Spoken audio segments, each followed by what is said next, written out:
bonjour à tous. Bienvenue dans notre nouvelle émission Les Sagas de la Transformation, avec au menu aujourd'hui une transformation particulièrement spectaculaire, celle d'Alstom.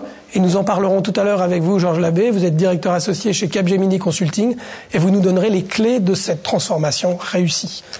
Alstom, vous connaissez tous ce nom, vous savez peut-être un petit peu moins que c'est un groupe qui naît dans les années 30 par la fusion de deux anciennes sociétés françaises, la société alsacienne de construction mécanique et la société franco-américaine Thomson Houston. À partir de là, la vie d'Alstom aurait pu être un long fleuve tranquille, sauf que par une croissance mal maîtrisée et des acquisitions mal contrôlées, Alstom se retrouve à la fin des années 90-99 en situation extrêmement fragile, au bord de la faillite, notamment après l'achat des turbines déficientes du suédo-suisse ABB.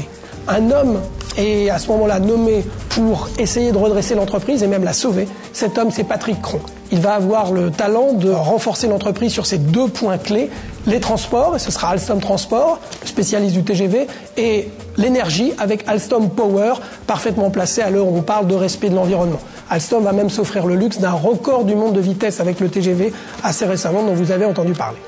Alors, Georges Labbé, je vais me tourner vers vous pour que vous nous donniez justement les clés de la réussite de ce redressement et même de cette renaissance d'Alstom. Je pense qu'il y a deux clés.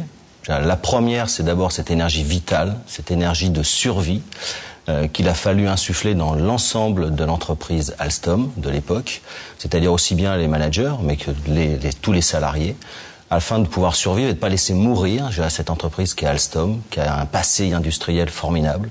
Et donc, c'était inconcevable pour l'ensemble des hommes.